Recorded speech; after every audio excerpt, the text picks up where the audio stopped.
Frazier.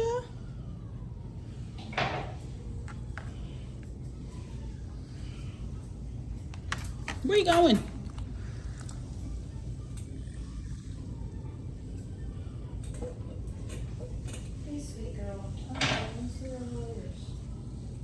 What's going on, YouTube, and welcome back to my channel. If you've been here before, thank you for returning. If you are new to the channel, make sure you hit that like and subscribe button and share this video if you like what you see. Thank you to all the new subscribers, and thank you to people who are just seeing my channel and subscribing. I really do appreciate every single last one of y'all. Y'all saw the title and that thumbnail, so you know where we're getting into another video about allergies. And when I tell you this is a really good informative video, it is so good y'all want to listen up, trust me.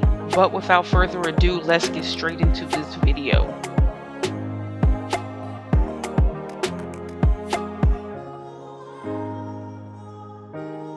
So as y'all heard from the beginning, this is Frazier.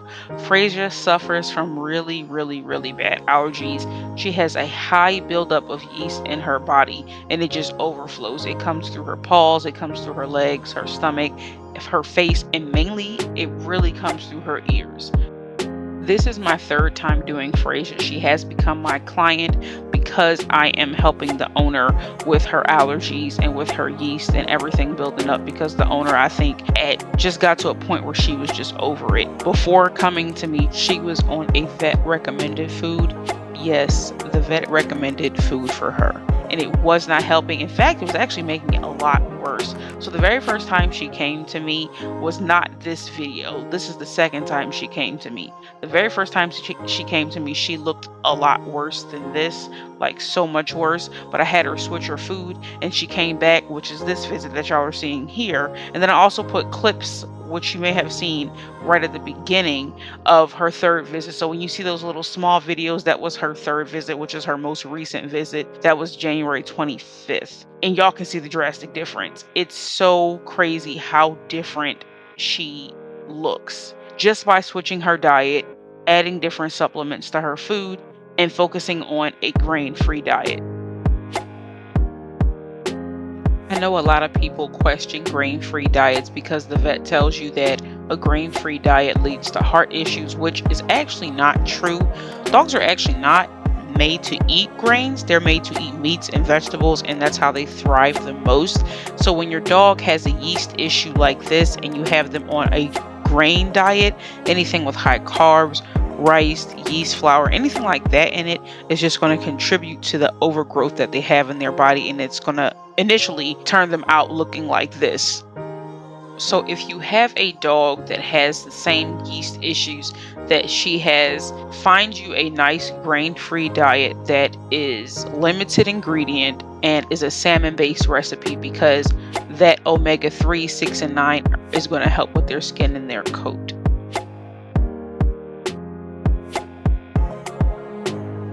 And to be honest, the only time I recommend a grain-free diet in dog food formula, so dry kibble, is if you cannot afford to make their food at home, which, just to give everybody a heads up, it's a lot cheaper to make their food at home than it is to purchase it in store, because purchasing it in store, you're buying this huge $95 bag of food, when simply making their food can cost you anywhere between, for me, the last time I bought my dog's food to make it, and that was buying everything, it came up to about 60 bucks. And that would last me, including the organ meat, for about a month and a half. And then the organ meat would last me for about 3 to 4.5 months.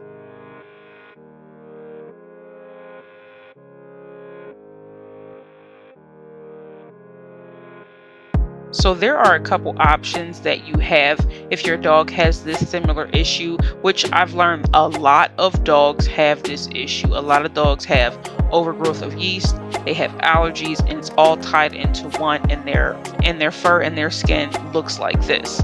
So there's a lot of things you can do. If you have any questions, feel free to drop them down in the comment section, and I will answer whatever questions you may have.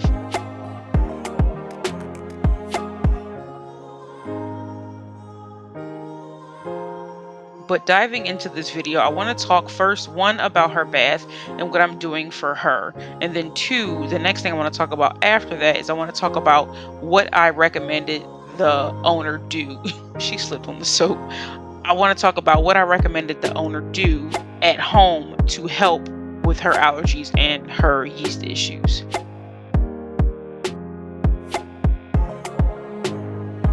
So for her bath this visit, I did an exfoliating shampoo with a hypoallergenic conditioner.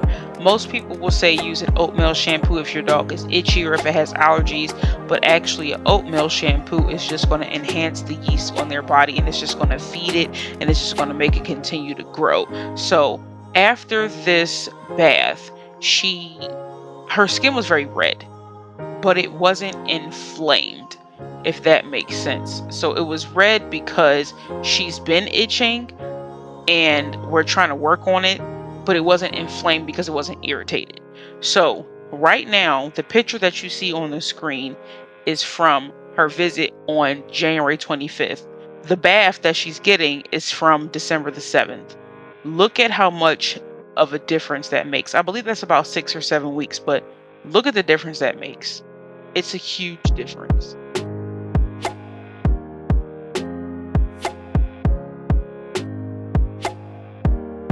That was one of the biggest things that I noticed when she first came back. You can see there's a very defined line of where her hair is and where her fur started to bald right on her body. So when you look back at that picture, you can see that line is going away because she is now getting hair growth.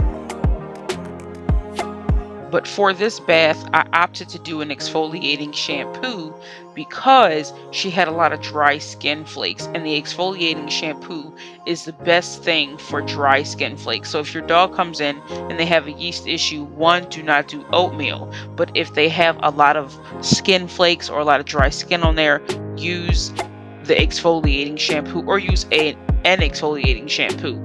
Her third visit here, which are the little pictures that you see pop up, I did a tea tree oil and peppermint shampoo on her with a hypoallergenic conditioner. Tea tree oil is a really good antifungal essential oil that's really good for dogs, and peppermint oil supports hair growth. So those are really good for dogs, and that's why I chose that option, because again, her skin wasn't as inflamed as it was the very first time, and I can see that the hair was starting to grow back. So I wanted to use something to aid to that hair growth as well as the yeast issue that she's still having, which is again not as bad. And the hypoallergenic conditioner is just to kind of go back in and re-moisturize the coat. I chose hypoallergenic for the obvious reasons. I didn't want anything to irritate her skin, and I also wanted to aid to that soothing effect that the tea tree oil and peppermint had. Each treatment I let sit on her for about 5 to 10 minutes. The conditioner I let sit not as long as the tea tree oil and peppermint shampoo, because that is what she kind of really needs to sit. The conditioner I let sit for about probably 5 to 7 minutes, and the shampoo I let sit for maybe closer to 10 minutes. So just as a quick recap, if your dog has any issues like this with allergies or with heavy buildup of yeast, try and find you a nice antifungal shampoo and conditioner that has tea tree oil and peppermint oil in it.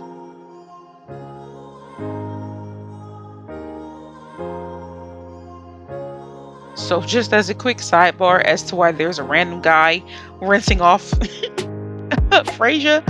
So one of the groomer's clients was checking in, and he can't check in groom dogs. So I had to step out and check in the dog while he rinsed off Frasier. But I think he did a pretty good job. Y'all let me know in the comments what y'all think and how y'all think he did.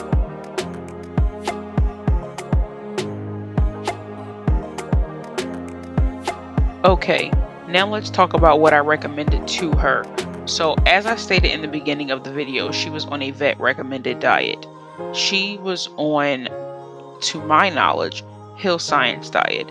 And if anybody is on that diet because the vet recommended, it's not a good diet for dogs who have heavy yeast buildup and allergies. It's not a good diet at all, to be completely honest. It's really bad quality food. but it's especially not good for dogs with these type of issues. The reason that food is not great is because that food is high in carbs. And if you do any type of research as to what type of food you should be feeding your dog that has these type of allergies or heavy yeast buildup, it is a carb-free diet or a low-carb diet. Your best bet is to go with a carb-free diet because, again, like I said, all those carbs just feed the yeast. So if you're trying to clear it out and cleanse the dog's system, you want to go with something that has strictly no carbs, which means a grain-free diet. So y'all know I'm all about homemaking dog food, and I do have a video up already about homemaking dog food that I'll just pin the card right here so y'all can click the video if you'd like to watch it. But I did talk to her about a homemade dog food, and again, like I said, not everybody has the time or the money to do it because a lot of people feel like it's extremely expensive to do a homemade diet, but it's very time consuming, I will say that. So not everybody has the time to do it. So we went into the store to look at different options. So for this video, this would be the very first time that she's been back since we talked about her switching the food, which we talked about, which she switched to one of our store brand foods, which was still a grain-free diet salmon recipe, but it wasn't going as well as it could have. So when she came back for the third visit, which another picture will pop up of after we did a second food switch, that's what she looked like, and we kind of stuck with that.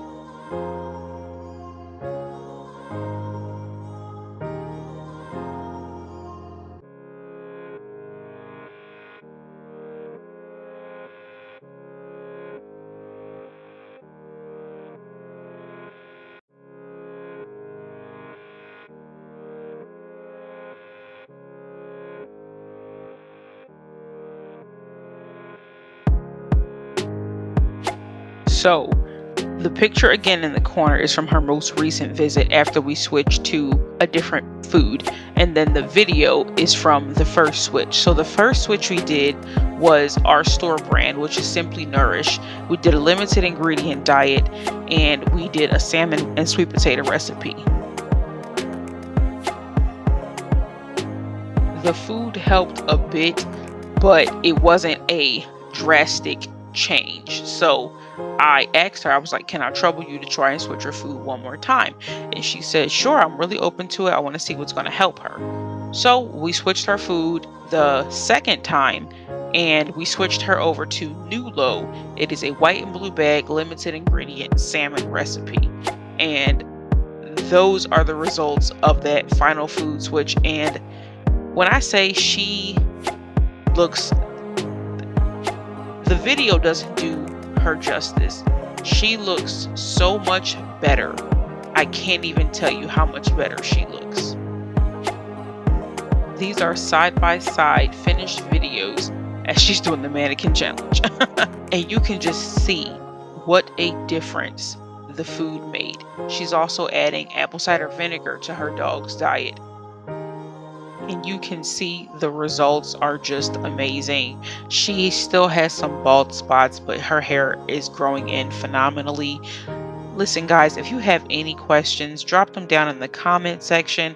I really appreciate everybody, all the old subscribers and new subscribers. I will catch you all in the next video. Love you guys. Hey, Miss Frazier. Hey. Hi. Hi. Little mama looks so much better. Come here. Yeah.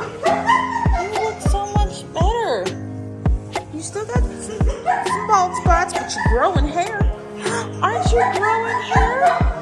Yeah. You're growing hair. You're starting to look like a real dog. Yeah. Okay, all right. Let's put you back.